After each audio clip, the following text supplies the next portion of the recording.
इस वीडियो में आज पढ़ेंगे हम लोग मल्टीप्लिकेशन ऑफ मैट्रिक्स। जैसे पिछले वीडियो में आप लोग ने पढ़ा एडिशन, सब्ट्रैक्शन और स्केलर मल्टीप्लिकेशन। आज पढ़ेंगे मल्टीप्लिकेशन। मल्टीप्लिकेशन इतना इजी नहीं है जितना इजी एडिशन और सब्ट्रैक्शन है। इसमें आप लोग को थोड़ा सा प्रैक्टिस चाहिए होगा इसको बेहतर बनाने के लिए। तो बात करते हैं मल्टीप्लिकेशन कैसे होगा। जैसे हम लोग ने यहाँ पे दो मैट्रिक्स ले लिया ए और बी, ऑर्डर ये दोनों का 3x3 का हम लोग ने लिया। इसको हम लोग मल्टीप्लाई करेंगे, मतलब ए बी का वैल्यू फाइंड करेंगे। वो कैसे होगा, तो उससे पहले हम बता दें कि मल्टीप्लिकेशन कब पॉसिबल है दो मैट्रिक्स का। तो मल्टीप्लिकेशन तब पॉसिबल दो मैट्रिक्स का जब पहला मैट्रिक्स का नंबर ऑफ कॉलम, जिसको डिनोट करते हैं n से, मतलब number of column. Number of column क्या होता है बता दें, ये होता है, ये नंबर ऑफ कॉलम होता है। तो इस मैट्रिक्स में 3 है, तो जो पहला मैट्रिक्स है जिसमें इसमें पहला मैट्रिक्स ए है और दूसरा मैट्रिक्स बी है, तो पहला मैट्रिक्स का नंबर ऑफ कॉलम और दूसरे मैट्रिक्स का नंबर ऑफ रो, जैसे इसमें 3 रो है, वो बराबर होना चाहिए, तभी पॉसिबल है। जैसे तभी मल्टीप्लिकेशन पॉसिबल। जैसे इसमें नंबर ऑफ कॉलम क्या है, ये वाला है, सेकेंड पार्ट, सेकेंड वाला है, और इसमें इस मैट्रिक्स का नंबर ऑफ रो कौन बता रहा है, ये बता रहा है। तो देखिए ये दोनों बराबर है, मतलब इसमें नंबर ऑफ कॉलम 3 है और इस वाले में नंबर ऑफ रो भी 3 है। तो जब ऐसा होता है कि जो पहला मैट्रिक्स है उसका नंबर ऑफ कॉलम और दूसरा मैट्रिक्स का नंबर ऑफ रो बराबर होते हैं, तो मल्टीप्लिकेशन पॉसिबल है, मतलब हम लोग फर्दर आगे बढ़ सकते हैं। तो चलिए मल्टीप्लिकेशन करके देखते हैं कि कैसे मल्टीप्लिकेशन होता है। तो देखिए ए भी फाइंड करते हैं। तो देखिए पहले हम लोग ने एक मैट्रिक्स बनाते हैं और शुरुआत करते हैं। शुरुआत करने में हम लोग क्या करेंगे, पहले मैट्रिक्स का हम लोग रो लेंगे और दूसरे मैट्रिक्स का हम लोग कॉलम से स्टार्ट करेंगे। तो चलिए शुरू करते हैं। तो पहले क्या करेंगे, इस जिस रो लिए हैं उसका पहला एलिमेंट और इस जो कॉलम लिए हैं उसका पहला एलिमेंट का मल्टीप्लाई करेंगे, आएगा a1 into b1, a1 b1 आएगा। फिर प्लस एलिमेंट, ये पहला एलिमेंट में ही हम लोग चल रहे हैं तो प्लस करेंगे।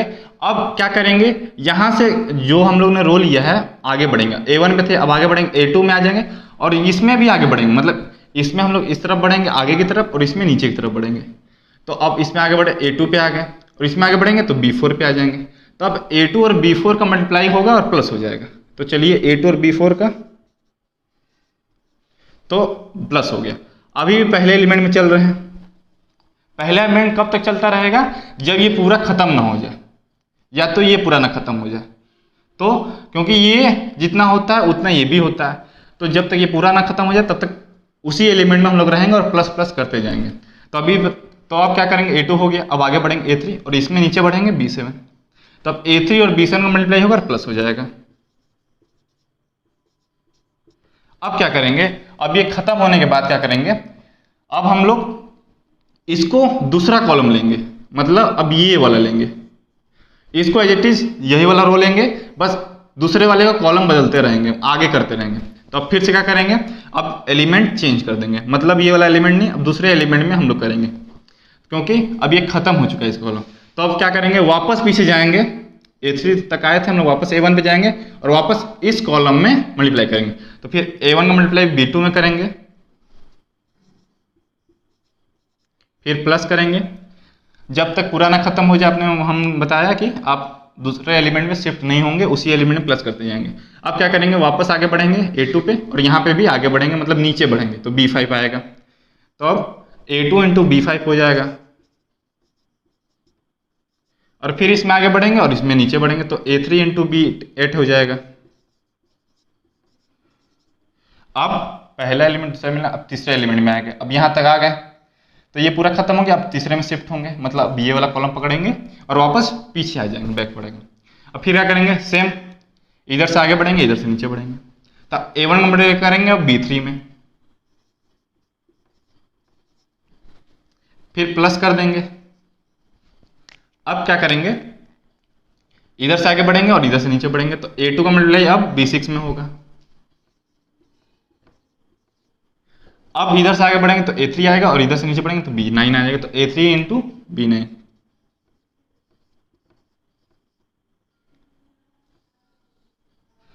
तो हम लोग ने पहले रो का एलिमेंट निकाल लिया, 3 एलिमेंट, ये पूरा एक एलिमेंट है। अब क्या करेंगे, अब ये तीनों कॉलम हो गया। अब क्या करेंगे, अब इधर से वापस जब ये पूरा खत्म हो जाता है तो ये रो हम लोग चेंज करेंगे। अब ये वाला रो लेंगे, मतलब इस वाले रो से तीनों कॉलम में मल्टीप्लाई हो चुका है।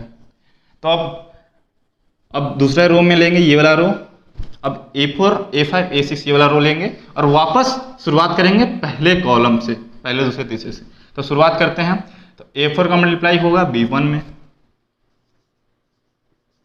अब इसमें आगे बढ़ेंगे तो इसमें नीचे बढ़ेंगे, तो अब A5 का मल्टीप्लाई होगा B4 में। अब आगे बढ़ेंगे और इधर से नीचे बढ़ेंगे तो A6 का मल्टीप्लाई होगा B7 में।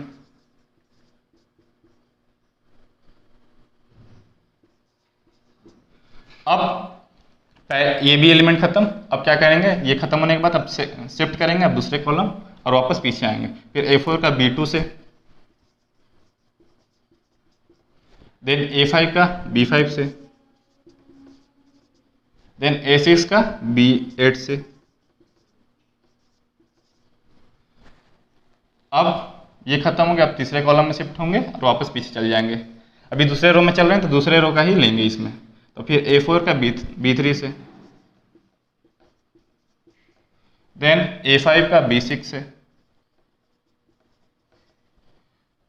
फिर A6 का ये 5 होगा, फिर A6 का B6 से। अब तीसरे रो में आएंगे इसमें, अब ये वाला पूरा चेंज, क्योंकि ये पूरा कॉलम हम लोग ने खत्म कर दिया, तब इस पे आएंगे ये वाला। अब फिर क्या करेंगे, फिर इधर से पहले कॉलम से मल्टीप्लाई करते जाएंगे। तब A7 का करेंगे B1 से। अब इधर आगे बढ़ेंगे तो इधर नीचे बढ़ेंगे, तो A8 का करेंगे B4 से, 8 का करेंगे B4 से। फिर A9 का करेंगे B7 से। फिर यह खत्म हो गया, अब दूसरे पे शिफ्ट होंगे और ये वापस पीछे आ जाएंगे, मतलब A7 का B2 शुरुआत करेंगे, तो A7 का B2 से होगा। फिर A8 का होगा B5 से। फिर A9 का होगा B8 से।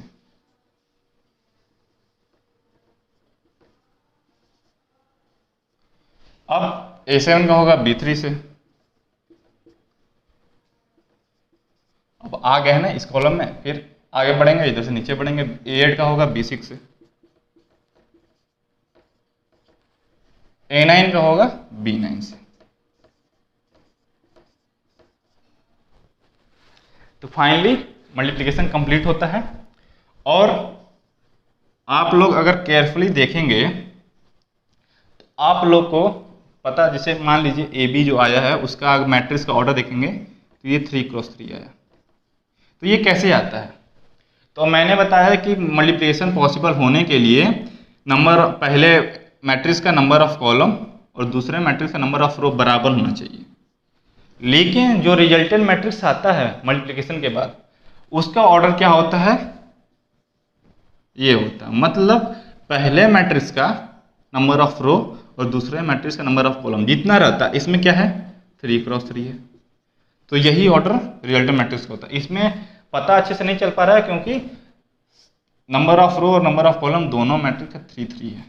अगर आप लोग दूसरे अगर नंबर चेंज करेंगे तब पता चलेगा बाद में कि जो रिजल्टेंट मैट्रिक्स आता है वो पहले मैट्रिक्स का नंबर ऑफ रो, दूसरे मैट्रिक्स का नंबर ऑफ कॉलम। मल्टीप्लिकेशन आप लोग ने जान लिया कैसे होता है। अब लेते हैं एग्जांपल 2AB और इसमें हम लोग फाइंड करेंगे AB, मतलब मल्टीप्लिकेशन। तो मल्टीप्लिकेशन करने से पहले हम लोग देखेंगे कि मल्टीप्लिकेशन होना पॉसिबल है कि नहीं, क्योंकि अगर नहीं होगा तो मल्टीप्लिकेशन हो ही नहीं पाएगा। फिर क्यों, तो मल्टीप्लिकेशन देखने के लिए हमने बताया कि इसका नंबर ऑफ कॉलम और दूसरे का नंबर ऑफ रो इक्वल होना चाहिए। तो पहले चेक करने से पहले इसका ऑर्डर लिखिए। इसका ऑर्डर क्या होगा, 2 रो है 3 कॉलम है, तो इसका ऑर्डर होगा 2x3।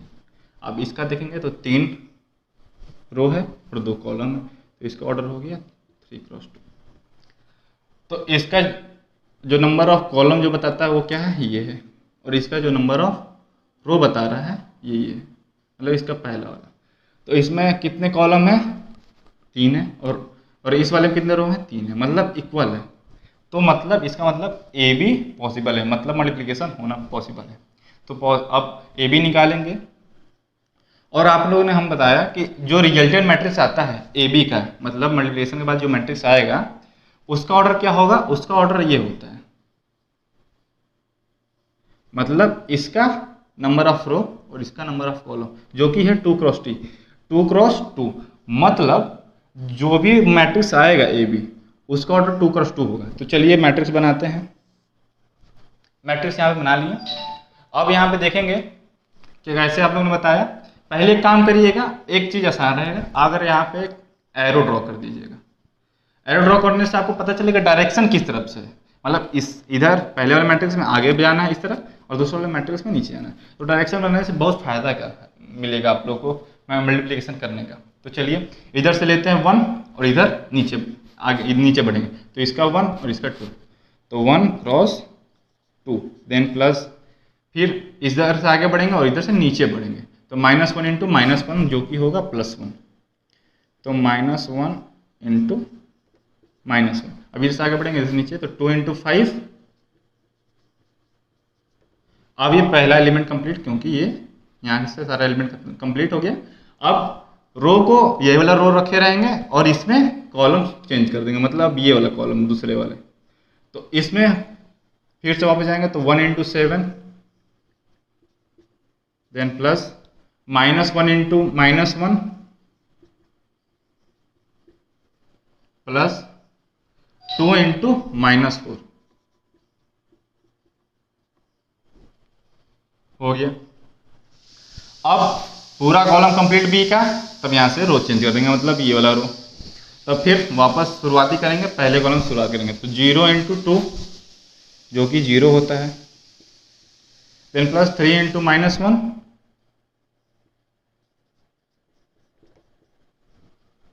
Then 4 into 5। अब दूसरे वाले कॉलम में फिर 0 इंटू 7, फिर 3 इंटू 1,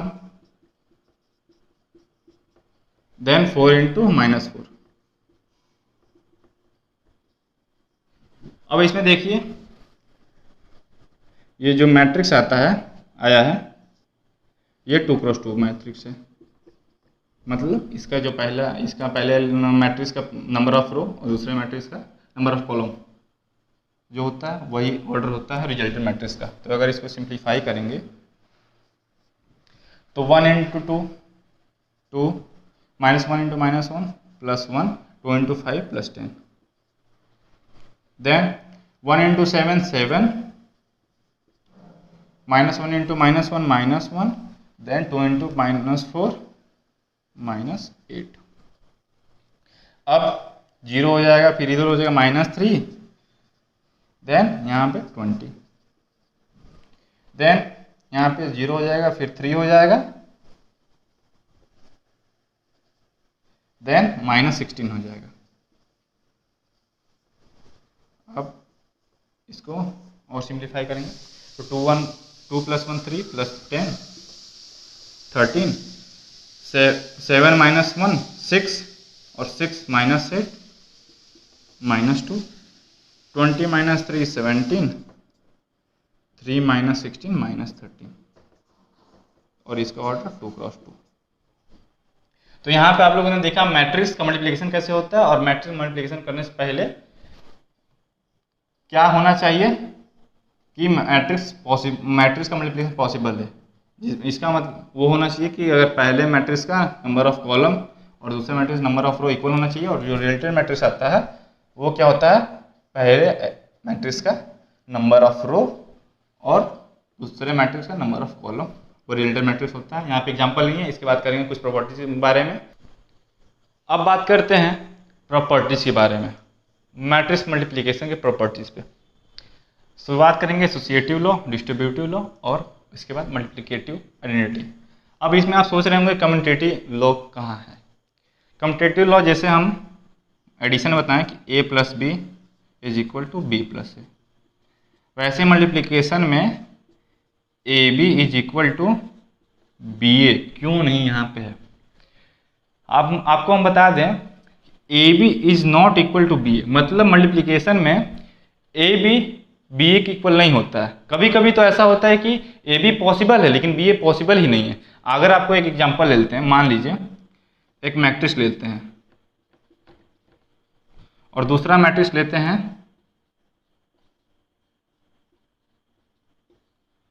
मान लीजिए ए है ये और बी ये है, तो इसका ऑर्डर लिखेंगे तो क्या हो जाएगा 2 क्रॉस 2, और इसका ऑर्डर क्या लिखेंगे तो हो जाएगा 2 क्रॉस 3। तो देखिए ये ए है और ये बी है, तो जब ए बी हम लोग निकालेंगे तो ए बी देखिए पॉसिबल है। पॉसिबल कैसे पता चलेगा, इसका नंबर ऑफ कॉलम जो कि 2 है और इसका नंबर ऑफ रो जो कि 2 है, मतलब इक्वल है, मतलब ए बी पॉसिबल है, कुछ ना कुछ रिजल्ट आएगा। लेकिन अगर आप बी ए देखेंगे, बी ए मल्टीप्लाई होने के लिए अब बी पहला मैट्रिक्स बन गया और ए दूसरा मैट्रिक्स बन गया, तो बी का जो पहला, बी का हम लोग अब देखेंगे कॉलम और ए का देखेंगे हम लोग रो। तो देखिए बी का जो कॉलम है वो 3 है और ये 2 है, मतलब इक्वल नहीं है, मतलब बी ए तो पॉसिबल ही नहीं है, तो ए बी के इक्वल ही कैसे होगा। तो इसीलिए मल्टीप्लिकेशन में कम्यूटेटिव लॉ नहीं है। हाँ कभी कभी पॉसिबल हो सकता है ए बी भी और बी ए भी पॉसिबल। वो कब होता है, जब दोनों स्क्वायर मैट्रिक्स हो, क्योंकि अगर दोनों का ऑर्डर स्क्वायर मैट्रिक्स होगा तो सारे नंबर एक साथ सेम रहेंगे तो मल्टीप्लिकेशन तो पॉसिबल होगा। चाहे आप मान लीजिए ए और बी का ऑर्डर ये है 3 क्रॉस 3 3 क्रॉस 3, या 2 क्रॉस 2 2 क्रॉस 2, 1 क्रॉस 1 तो 1 क्रॉस 1, या 4 क्रॉस 4 या 4 क्रॉस 4, मतलब स्क्वायर मैट्रिक्स में ही पॉसिबल है कि ए बी भी निकल सकता है और बी ए भी फाइंड कर सकते हैं। तो और सब ऑर्डर में ए बी कोई कोई पॉसिबल है लेकिन बी ए पॉसिबल नहीं, कोई B A possible A B possible नहीं है, तो इक्वल का तो सवाल ही नहीं उठता। तो इसीलिए कम्यूटेटिव लॉ इसमें नहीं है। तो शुरुआत इसमें प्रॉपर्टी शुरुआत करेंगे एसोसिएटिव। एसोसिएटिव लॉ ये बोलता है मैट्रिक्स मल्टीप्लिकेशन में कि in bracket A B into C ये किसके इक्वल होता है, इसके। मतलब पहले आप ब्रैकेट अगर इसमें लगा है, अगर ब्रैकेट आप चेंज भी कर देते हैं तब पर भी दोनों का वैल्यू सेम होता है, तो ये होता है एसोसिएटिव लॉ। मतलब अगर आप ऐसे भी कर सकते हैं तब पर भी, अगर इसको आप इसमें चेंज करते हैं या इसको इसमें चेंज करते हैं तब पर भी मैट्रिक्स की जो वैल्यू होता है वो सेम आएगा। तो ये एसोसिएटिव लॉ, मतलब मल्टीप्लिकेशन ऑफ मैट्रिक्स या matrix multiplication associative law follow करता है। बात करते हैं डिस्ट्रीब्यूटिव लॉ। डिस्ट्रीब्यूटिव लॉ एक तरह से मान लीजिए फार्मूला ही टाइप, मान लीजिए जैसे मान लीजिए ये हम यहाँ पे 2 है में 2 3 मैट्रिक्स यहाँ पे ले रहे हैं, जैसे इसमें 3 लिए ए बी सी, ऐसे इसमें भी 3, ए प्लस बी में अगर सी का मल्टीप्लिकेशन करेंगे तो क्या आएगा, वो आएगा ए सी प्लस बी सी। इसको आप ऐसे कर सकते हैं सिंप्लीफाई, मतलब ये दोनों इक्वल है। और दूसरा ब्रैकेट चेंज करते हैं, मतलब अब बी और सी का सम होगा, ए मल्टीप्लाई में होगा, तब कैसे बताइए क्या आएगा, सिंपल है, जैसे इसमें था ए बी का एक बार बी में होगा फिर एक बार सी में होगा, तो होगा ए बी प्लस ए सी। तो ये है डिस्ट्रीब्यूटिव लॉ और ये एसोसिएटिव लॉ। अब बात करते हैं मल्टीप्लिकेटिव आइडेंटिटी। मैट्रिक्स मल्टीप्लिकेशन में आइडेंटिटी एग्जिस्ट करता है, वो है आई। जैसे मतलब एडिशन में आप लोगों को बताया कि आइडेंटिटी होता क्या है, चाहे वो मल्टीप्लिकेशन में बात करें या एडिशन में बात करें, वो मैट्रिक्स में बात करें तो वो एक ऐसा मैट्रिक्स होता है जब वो ऑपरेट करने पे सेम मैट्रिक्स दे दे। अगर एडिशन में बात करें, जैसे कोई एडिशन हो रहा है ए मैट्रिक्स का, उस पर क्या ऑपरेट करेंगे प्लस में कि ए ही दे दे। सिंपल सा आप बताया था नल मैट्रिक्स जिसको ओ से डिनोट करते हैं, अगर वो प्लस करेंगे तो ए ही दे देगा। लेकिन मल्टीप्लाई में ऐसा क्या होता है, ये तो एडिटिव आइडेंटिटी हो गया, लेकिन मल्टीप्लिकेटिव आइडेंटिटी वो होगा, वो मैट्रिक्स होगा जो मैट्रिक्स किस ए से मल्टीप्लाई होने पे ए ही दे दे या बी से मल्टीप्लाई होने पे बी ही दे दे। तो क्या होगा, नल मैट्रिक्स तो होगा नहीं, क्योंकि नल से मल्टीप्लाई करेंगे तो ए तो देगा नहीं। तो कौन होगा, वो होगा आई। आई आप लोगों को मैं बताया आई होता है आइडेंटिटी मैट्रिक्स। मतलब आइडेंटिटी मैट्रिक्स एक स्क्वायर मैट्रिक्स होता है, मतलब वो ऑर्डर होता है 1 2 क्रॉस 2 3 क्रॉस 3 4 क्रॉस, मतलब आइडेंटिटी मैट्रिक्स जो होता है वो एक स्क्वायर मैट्रिक्स होता है। पहली बात तो मान लीजिए ये 2 क्रॉस 2 का है, तो इसके सारे एलिमेंट नहीं, इसके जो डायगोनली एलिमेंट होते हैं वो 1 होते हैं और बाकी सारे एलिमेंट 0 होते हैं। तो ये 1 हो गया और बाकी सब 0 होते हैं, मतलब ये डायगोनल, ये भी डायगोनली आप कहेंगे। लेकिन मैंने बताया था कि जब भी मैट्रिक्स में जब भी बात करेंगे डायगोनली की तो हम लोग इसको मानेंगे। वैसे भी डायगोनली के भी अलग अलग नाम होते हैं, जैसे इसको प्रिंसिपल डायगोनल बोलते हैं। तो जब भी हम लोग मैट्रिक्स में बात करेंगे, डायगोनली की बात करेंगे, तो हम लोग इसको समझ लेंगे खुद ही कि हम इसकी बात कर रहे हैं। तो आइडेंटिटी मैट्रिक्स क्या होता है? आइडेंटिटी मैट्रिक्स एक स्क्वायर मैट्रिक्स होते हैं जिसके डायगोनली एलिमेंट 1 होते हैं और बाकी सारे नॉन डायगोनली एलिमेंट 0 होते हैं। तो जब भी आइडेंटिटी मैट्रिक्स किसी मैट्रिक्स में मल्टीप्लाई होता है तो वही मैट्रिक्स दे देता है। इसको ऐसे भी कर सकते हैं, मतलब आई पहले ए, तब पर भी आई ए ही दे देगा। तो ये बात की हो गया मल्टीप्लिकेशन आइडेंटिटी, जिसमें आई क्या है? मल्टीप्लिकेटिव आइडेंटिटी है और इसको बोलते हैं एडिटिव आइडेंटिटी मैट्रिक्स बोलते हैं। अब हम लोगों ने यहाँ पे कम्यूटेटिव बात करी। कम्यूटेटिव पॉसिबल नहीं है क्योंकि कभी कभी तो ए बी होता है, बी ए पॉसिबल ही नहीं है। तो और कभी कभी मान लीजिए ए, अगर दोनों स्क्वायर मैट्रिक्स ए और बी और ए बी और बी ए का कुछ ना कुछ वैल्यू आ रहा है, तब पर भी इक्वल नहीं होते हैं। वो बस एक केस में इक्वल होंगे, जब ए बी और बी ए एक ही केस में इक्वल होंगे। वो केस क्या है? वो केस हम बता दें, हम यहाँ पे ले रहे हैं। वो केस ये है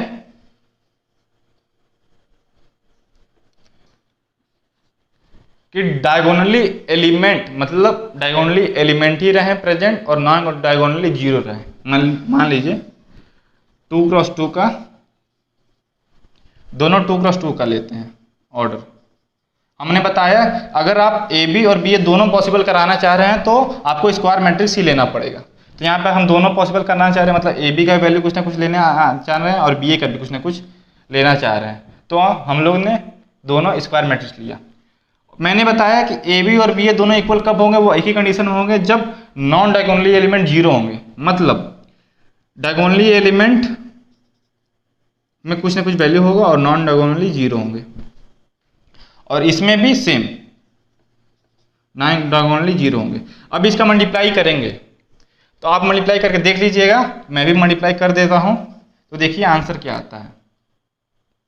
आंसर आता है 2 × 1 2, फिर 0 × 0 0, फिर 2 × 0 0, फिर 0 × 0 0, फिर 0 × 1 0, फिर 3 × 0 0, ये भी 0 आया, फिर 0 × 0 0 और 3 × 2 6। ये आया ए बी, ये ए बी आया।